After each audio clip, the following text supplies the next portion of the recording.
My name is Melissa. The other day, my daughter Kelly said to me, "Mom, why does your voice get so high when you're on the phone?" And just like that, at 47, I felt embarrassed as a housewife. You see, my mother used to do the same thing, and I often mimicked her. But to think that I was doing it too, it's a bit embarrassing to be observed so closely. She wasn't such a sassy kid before. I wonder who she takes after. Makes me want to meet the parents. Just kidding. Today's story is about her, before she was even born. I really want you to hear it. It was over a decade ago. I was just past 30.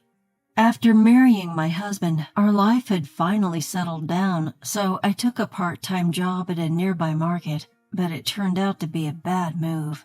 To be precise, it wasn't so much the workplace, but rather the store manager, Smith, who was incompetent, making the work environment unbearable. Smith was what you call green, only his second year on the job. You're thinking, a store manager in his second year? No way, right? That's what I thought too until I started working there. Apparently, in large companies, it's a common training method to put young employees in charge as managers. I heard that in some stores, people became managers just after 6 months on the job. This seems to be a tactic used by companies leaning towards the black side, thinking, if we make them managers, we can cut overtime costs or due to staff shortages. It sounds good to say that they're giving young people a chance, but in reality, it's more like a desperate measure. Not just the store managers, but night managers and other fancy titles are often created to cut overtime costs. As they climb the ladder to positions like area manager, the stress increases exponentially, leading to a high turnover rate. To fill these gaps, they prematurely promote younger employees to manager positions and so on, creating a vicious cycle. The situation is quite grim. However, the duration varies from person to person. Some have work experience from other stores and have undergone manager training. So even among the younger staff, there are truly capable individuals who come along. Whether us part-time employees and staff members get a good manager is entirely up to chance. Until Smith, my colleagues and I had been fortunate with good managers. But I must say it again, Smith was incompetent. In other words, he was a total miss. From the very day Smith transferred to our store, he made his presence known. Of course, I mean that in the worst possible way. First day on the job, he didn't take any notes on the handover information from the previous manager. If he could remember everything without notes, that would be fine. I didn't say anything either. Moreover, Smith would casually respond to the former manager's instructions with remarks like, "Oh, there really are customers like that, huh?" Or, "I can tell that kind of stuff by instinct." At that moment, my colleagues and I, watching from the sidelines, wondered if he was really cut out for this. But after all, he was a younger boss than me. I admit I was critical of him from the start. But you know how it is, that initial distrust, like in stories where the one who seemed incompetent turns out to be incredibly capable. Isn't that a classic plot in those TV programs about young employees struggling and everyone tearing up at the new manager's efforts in the end? So we thought, well, it's only the first day, and it's not fair to judge him by his appearance or vibe. The next day, Smith was suddenly 30 minutes late because he overslept, and to top it off, he had completely forgotten all the tasks taught by the former manager. We were astounded by his level of ineptitude, which was both expected and beyond expectation. Since the previous manager had already transferred elsewhere, the assistant manager, Williams, had to teach Smith the job. But Smith, who nodded lightly without taking any notes, made everyone think that he would ask the same things again tomorrow. True to our predictions, Smith never really learned his job. Or rather, he didn't try to. How do I know he didn't try? Well, when you see someone at work, you can tell when they lack motivation, right? It's like an instinct. Indeed, within a week of transferring, Smith claimed, "I hurt my back while stocking shelves and I can't move at all," and took 3 days off. At first, everyone thought it was bad luck for him to have an accident so soon after transferring, but on the second day of his absence during lunch break, a staff member from the meat section said, "That guy was at the slot parlor I frequent. There are a bunch of cigarette butts piled up, so he must have been there for a long time." By the way, that day was a holiday, and it was extremely busy. Because of that, some people had given up their day off to cover the absent manager.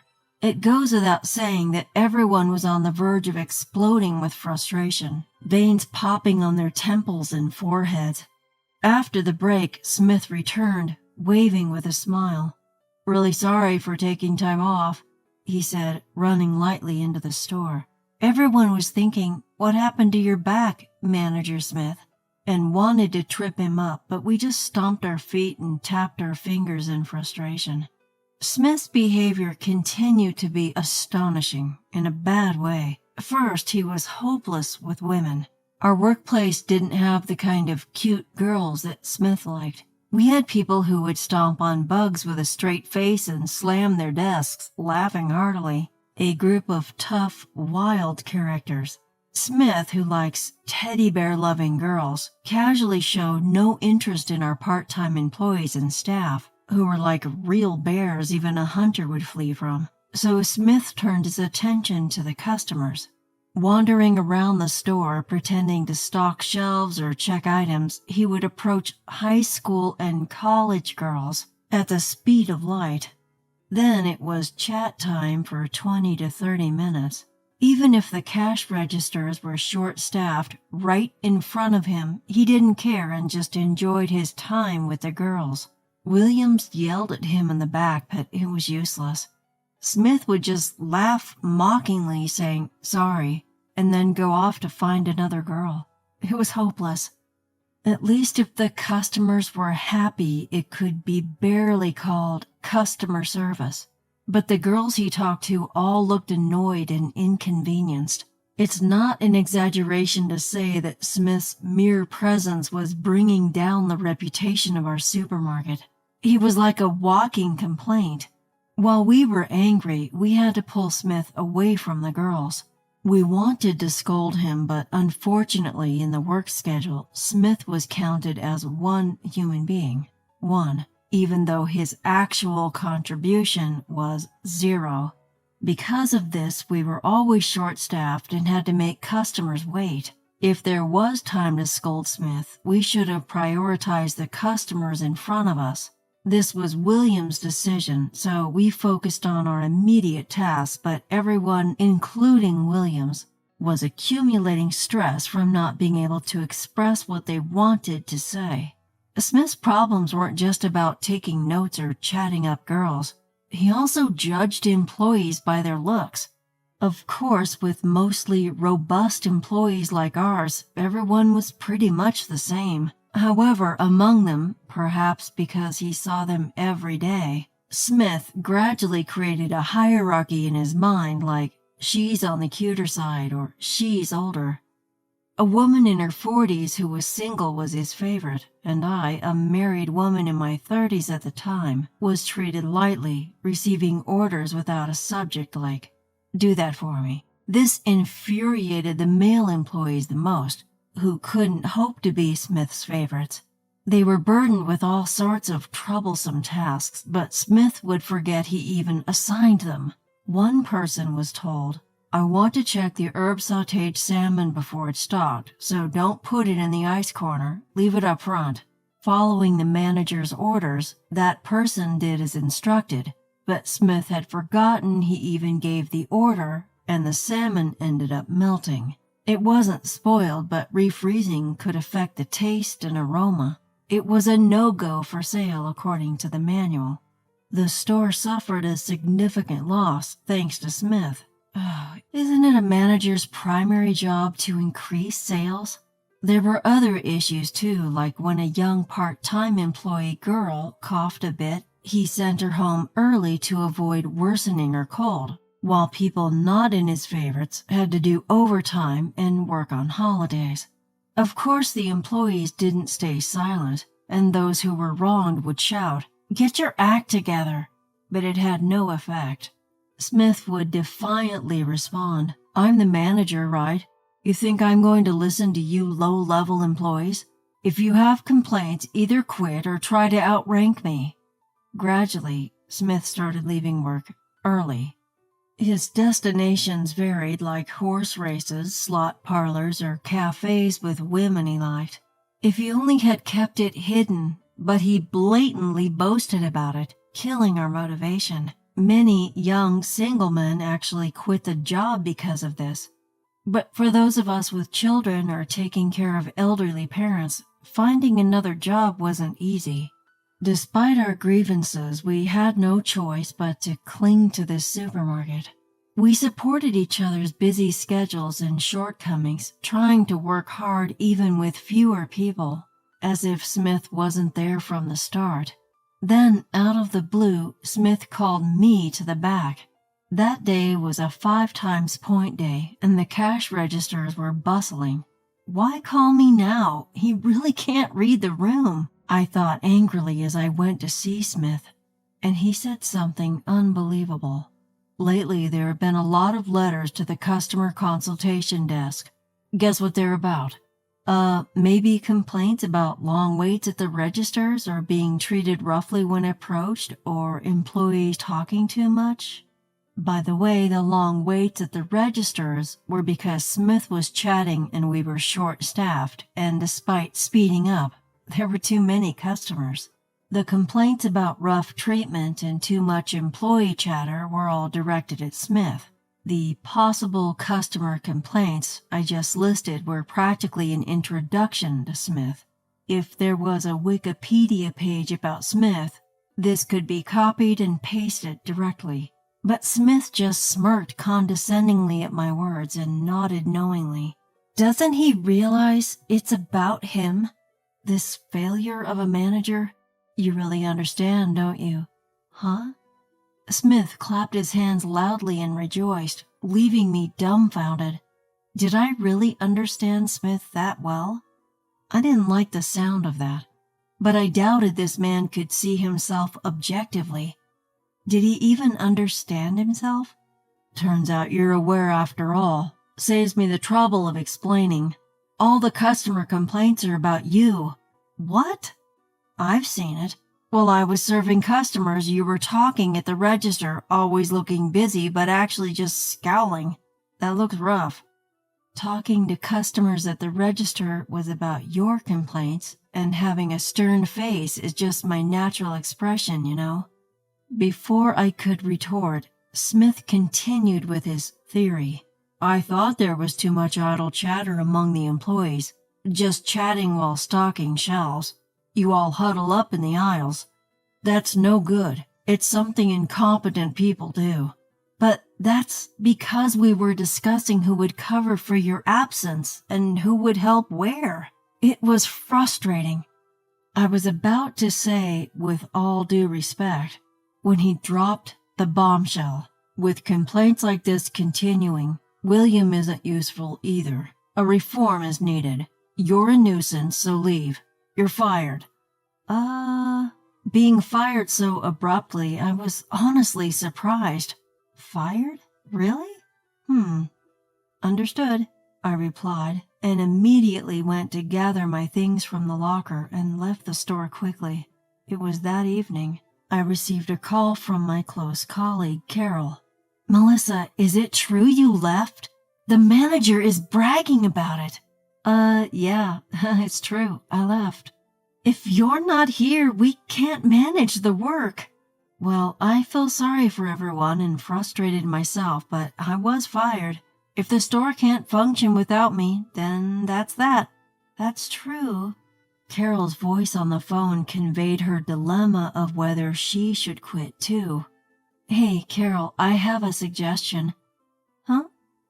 5 days after that phone call, for the first time since announcing my resignation, I went to the supermarket before it opened. Carol was with me. Spotting us approaching, that man yelled, "You two, what did you do?" Hearing Smith's roar, Carol and I smirked. "What's wrong? Looks tough." "No way, Melissa, you know what you did." "Got caught?" As Carol and I played along, Smith shouted again, "Don't mess with me, what's going on?" "You must have done something. Why am I receiving a dismissal order? It's absurd to fire a manager for not contributing to employee development." "The fact is the fact." Responding seriously to Smith's loud complaints, Carol and I said, "Not a single person here thinks you've nurtured them. If I have to thank someone, it would be Williams. But wait, you fired Williams too, right? Incompetent people are not needed." "Oh? What have you accomplished?" Williams interrupted Smith without missing a beat. Behind him stood many employees and former employees. I learned from Carol's call that after I was fired, Williams was also dismissed for the same reason as me. The reason was lack of proper supervision of employees. Williams and I, despite being busy, had cooperated to keep the store running. I was a part-time employee, but I believed I had earned the employees' trust. Hearing that both of us had left all at once, the employees apparently felt despair. They wondered, what should we do now? When I heard this from Carol, I thought everyone was worried about what to do. We should think about it together. So I took action. I reached out to colleagues and former colleagues and sent a petition to the store's headquarters by express delivery. The petition said, "Recently, our store has been facing a continuous loss of staff and sales are declining. The root cause is the transfer of the new manager." Well, actually, I listed more detailed grievances and issues that the headquarters couldn't notice just by looking at the sales figures. Occasionally there were incidents like the salmon herb sauté that caused losses, but generally we all worked hard to avoid causing damage to the workplace. So even by looking at the numbers, our store seemed to be in the usual business cycle of good and bad times. The store wasn't continuously in the red. There are many other stores with a high turnover rate.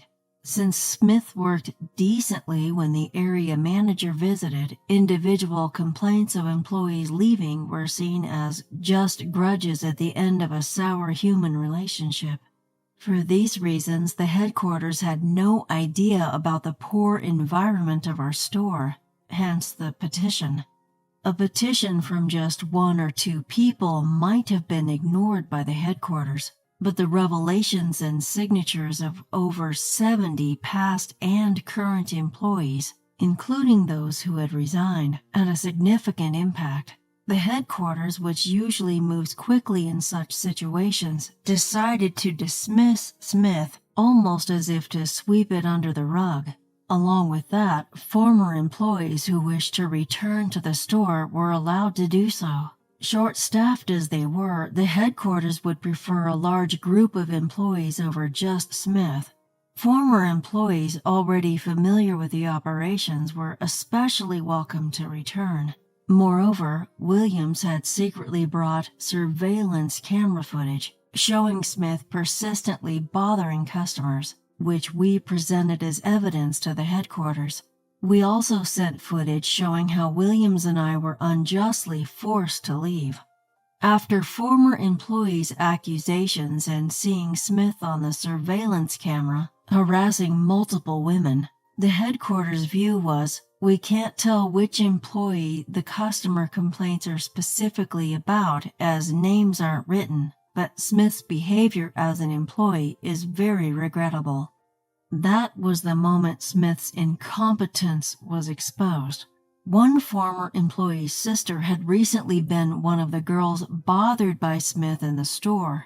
This girl also submitted a complaint to the headquarters saying she found Smith annoying and wanted to support her sister. Every time he kept saying I was cute and followed me around the store. He persistently asked about my love life and if I'd consider someone like him. I would never have gone there if it wasn't for my sister's store, she said. These various misdeeds were now tightening the noose around Smith's neck. But Smith was still raging. Facing Williams, he shouted, "Don't act all high and mighty. You can't do anything. I'll make them revoke this firing," spittle flying as he yelled. At that moment, Williams showed a nasty smile. "Right, I'm just a former assistant manager. I can't do anything anymore. That's why Melissa asked someone more impressive for help. Right, Melissa?" Williams turned to me, and I smiled just as nastily. "Yep, I doubt even the manager could speak arrogantly to this person. Right, Anne?" A woman quietly walked out from among the employees. Seeing her, Smith exclaimed, "Huh? A job that involves talking to women all day must have been very enjoyable for you, right?" she said. Anne!" Smith stammered. It turned out that the woman was Smith's wife. Smith's wife wasn't the store president, but a relative on the president's maternal side. Anne herself wasn't someone with immense power to wield. She was just a typical housewife. But since her brother, who was hired through connections, was at the core of the headquarters operations, she apparently heard about the headquarters decision early. From her brother. "I want to hear the story," she said, and I was called through Williams to explain what happened. As a result, Anne became furious. "My husband, who always says he's too busy to pay attention to me." Her anger surprised us even more than a hunter would. It was really scary. When she slammed the desk, a cup probably lifted about 1.18 inches off of it. "I've been wanting a child, but he ignores me. Yet he has time to play with other women."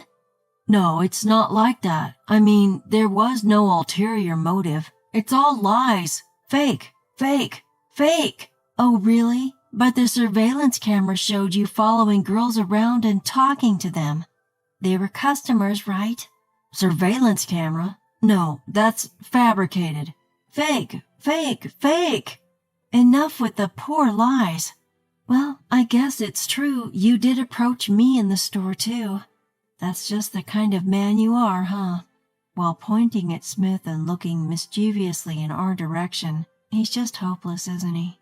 And smiled as if to say just that. Seeing her refreshingly straightforward attitude, we couldn't help but smile, too. "You can't work. Don't cherish me. There's no future with you, especially now that you're fired. What can you do now?" "No, I'll do anything from now on," shouted Smith. "Wait, from now on? Are you admitting that until now you did nothing? Came to work just to give orders and did nothing yourself?" I quickly pointed this out and everyone started laughing. "What do you want from me? What's your aim?" Smith yelled. "Perhaps it's the downfall of Manager Smith's life," I answered seriously. "That's impossible. That will never happen," Smith shouted back. Then Anne remarked, "Oh, but look, you're already on thin ice, aren't you?" "Huh?" Smith gasped. "You're unemployed now, right? You've always been incompetent, unpopular with girls. If I file for divorce, that might be your downfall." "I like that idea," I quickly agreed. "Then let's go with that." Anne smiled. "What? No, wait, seriously, what do you mean? Are you divorcing me?" Smith pushed past me and clung to Anne. "Well, it depends on you. First, you should apologize to the customers and employees.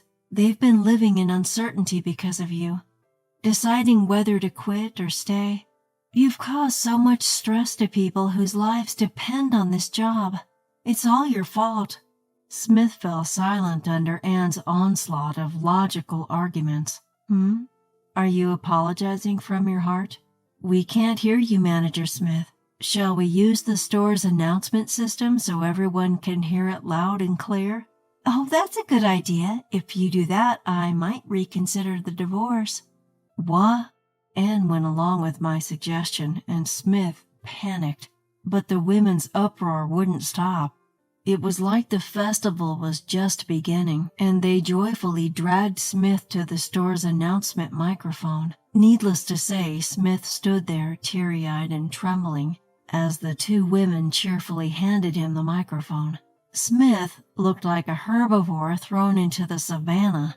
In the end, he was overpowered by the insistence of the two women and apologized over the store's intercom. Since Anne was pressing for a divorce, Smith was desperate.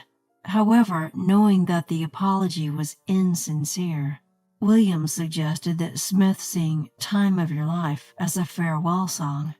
Since you're graduating from the store, you should sing a graduation song, was the reasoning. Smith's singing was so off-key that everyone in the vicinity burst into laughter and recorded it on their mobile phones. Helpless Smith had no choice but to keep singing Time of Your Life over and over for about 20 minutes until the store opened. By the end, everyone had lost interest and stopped listening, which must have been the hardest part for him. Smith, who had continually insulted others, ended up being insulted by everyone, a fitting end. After that, Smith left the company and was divorced by Anne. Even after singing Time of Your Life, he ended up graduating from his marriage as well. He better reflect on his actions. I heard that he changed jobs several times but never stayed long anywhere, constantly hopping from one job to another. Now, more than 10 years later, there are rumors like, I saw him collecting cans in rags. He might even be living in a park. Who would have thought he graduated from having a roof over his head, too? Meanwhile, some employees who had quit because of the manager's tyranny returned to the supermarket, myself included. Now, with a former assistant manager as the new manager, Carol, and the new part-time employees were working happily. Thanks to Williams, the manager, even our wages have gone up, which is really great. Good managers are truly valuable. With Kelly, now a cheeky 15-year-old in the throes of adolescence, it's a time when every penny counts, so I'm very grateful. My husband, who used to be away on short-term assignments or business trips, has settled down with promotions over the years, allowing us to spend more time together as a family. We're planning to go on an overseas trip once Kelly's exams are over and the infectious disease situation settles down. A great work environment and a loving home. Surrounded by wonderful people, I'm living happily and energetically today.